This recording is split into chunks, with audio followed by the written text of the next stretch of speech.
Parang nasapak ni Manny Pacquiao ang resulta ng ginawang pang-welcome ni Cliff Hodge sa rookie ng SMB na si Kit Jimenez. Mga kapenyo, tirahin na natin itong may init na issue ngayon.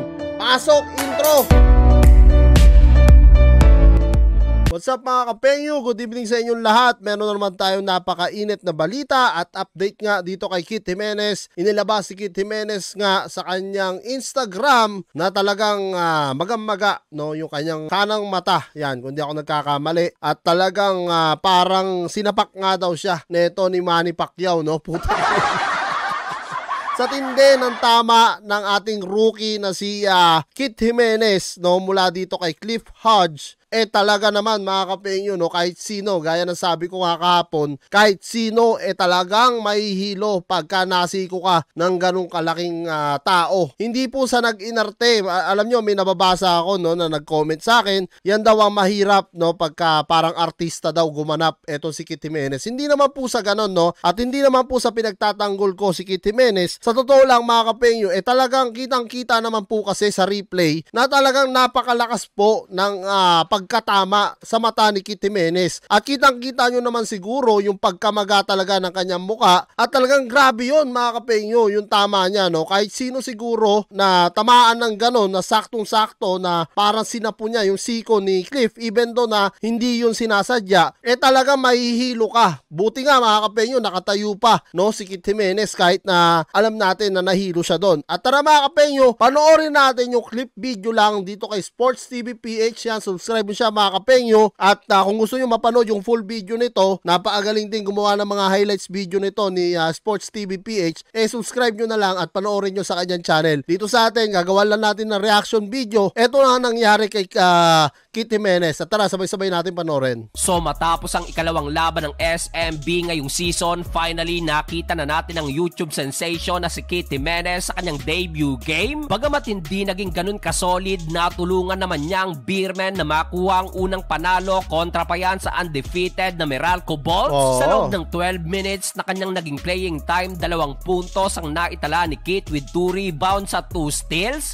Sa totoo lang mga kapenyo, no, not bad na rin yung 2 points na nagawa o naitulong ni Kit Jimenez sa San Miguel Beerman. Dahil alam naman natin lahat na yung Meralco undefeated yan mga kapenyo, no. Wala pa nakakatalo sa kanila at etong San Miguel Beerman, galing sila sa talo dun nga sa unang laban at dito, no, nagbabawi pa lang itong San Miguel Beerman. At kitang-kita nyo naman, kahit na na-injury si Terence Romeo, kitang-kita nyo naman kung paano pa rin nilaban ni Kit Jimenez, no, yung para maipanalo yung kanilang team. Pero sadyang minsan nangyayari talaga yung mga ganito sa basketball kasi nga, gaya ng sabi ko, kung hindi kayo masasaktan dito sa basketball, wag na kayo mag-basketball. Dahil alam nyo naman, yung pinasok nyo na physical sports to at talagang hindi maiiwasan na minsan masiko ka o maaksidente, na masahod ka o kung ano pa yung bagay na pwede mangyari sa'yo, dapat talagang ready ka. Tenting numero pa rin naman yan sa rookie, lalo't isang beses lang naman nag-attempt itong si Kit Jimenez. Yes, tama. Hindi man naging malaking impact sa opensa na given na dahil sa daming offensive threat ng SMB, na ipakita naman ng rookie na kaya niyang trumabaw sa depensa at mga hustle play. Yun yung sinasabi ko, no, tama talaga itong si Sports TV PH na talagang kahit na ganun lang yung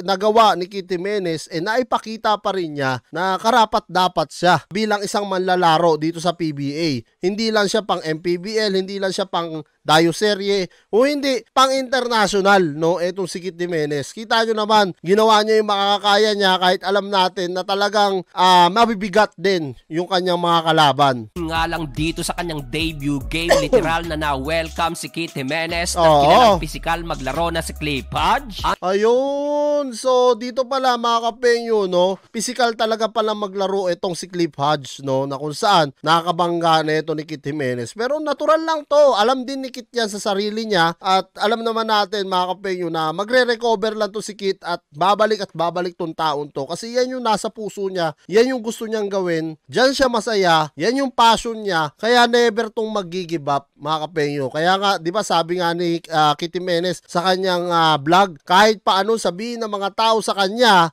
wala na siyang pakialam at immune na siya, no, hindi na siya tinatablan daw sa mga ganong salita, kaya pagpapatuloy pa rin niya kung ano yung nasimulan niya. Under 8 minutes 2-minute mark kasi ng final quarter ba naman pinakain ng solid na siko ni Cliff Bang! Hodge ang rookie na talagang literal na ininda ni Kit. Mahilo-hilo pa nga na inakay sa bench dahilan upang hindi na matapos pa ni Jimenez ang 4th period. After the game, pina-check up agad si Kit ng SMB management at ayon mismo sa Instagram post ni Kit Jimenez, blowout, fracture medial wall ang diagnosis, boundary ng mata at ilong ang nadali ng siko ni Cliff Hodge. Grabe, no? Boundary ng eye and nose pala yung nadali ni Cliff Hodge sa kanya, no? Talagang grabe yun. Alam nyo, ako kahapon mga kapenyo, tinitignan ko pa lang sa video pa lang yun wala pa sa personal o hindi ko pa nakita yun. Sabi ko malupit yung pagkatama nito, talagang welcome, no? Welcome sa PBA. Talagang iba yung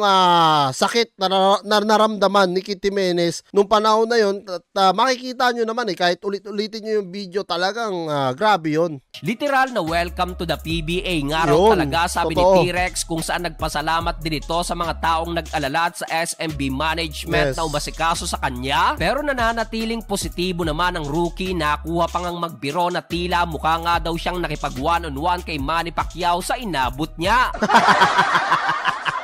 One-on-one kay Manny Pacquiao. Pero grabe mga kapenyo, ito tingnan nyo, talagang grabe, no? Magamaga, no? Grabe, matindi yan mga kapenyo. Sabi ko nga sa inyo, sa MPBL hindi natin nakikita si Kit Jimenez na ganyan, pero dito sa PBA talagang solid, no? Solid yung pag-welcome talaga sa kanya. Pero gaya na sabi ko kanina, alam ni Kit yan, natural yan na nangyayari talaga sa basketball, na timingan lang siya, no? Na ganun yung nangyayari sa kanya. Ang importante dito, nanalo yung kuponan, no? Yung team neto ni Kit Jimenez at ni Terence Romeo, no? Na alam naman natin si Terence get well soon din, bro. Sa kanyang pagkaka-injury nga, talagang mahirap talaga, no, pagdating sa PBA. Yan na nga yung sinasabi sa atin palagi ng PBA Moto Club, na hindi basta-basta pag napasok ka na sa PBA talaga. Nabot niya. Dahil dyan, posibleng ilang araw o linggong magpapahinga si Kit bago makabalik sa San Miguel Beerman. Bukod sa kanya, si Terence Romeo din si muling naalog ang tuhod sa kanilang second game. Expected na nga sana na ipapahinga muna ito ni Romeo after ng kanilang laban sa NLEX Road Warriors. Kaso heto nga't naglaro pa kaya't na-aggravate na naman ang kanyang knee injury na possible ipapahinga rin ni TR7. So yan mga kapenyo, ano nga masasabi nyo dito nga sa mainit na issue ngayon about nga sa update dito kay Kit Jimenez at ganun na rin kay Terence Romeo na talagang nagka-knee injury nga at sana gumaling ka agad. Eto si Terence Romeo kasi isa rin to, no, sa napakalupit din maglaro dito sa San Miguel Beerman. At ganoon na rin kay Kit Jimenez, get well soon bro, no, sana mabilis yung recovery nyo para at least makapaglaro ulit kayo dito kaagad sa PBA dahil alam naman natin na patagal ng patagal mas lalong bibigat pa yung mga makakalaban nyo. Anyway mga kapenyo, maraming salamat dito sa panonood nyo sa panibagong reaction video at kung kayo ang tatanungin ko ano masasabi nyo dito sa hot issue ngayon na nangyari kay Kit Jimenez, comment nyo na lang down below lahat ng mga opinion nyo mga kapenyo at lahat po yan mabasa ko. Maraming salamat mga kapenyo at kita-kita lang tayo sa susunod kong reaction videos. I would be up waiting for you if you had to leave. I would wait a lifetime if you were at sea. I just wanna say that I feel that our love is real. Maybe we should hurry up and seal the deal.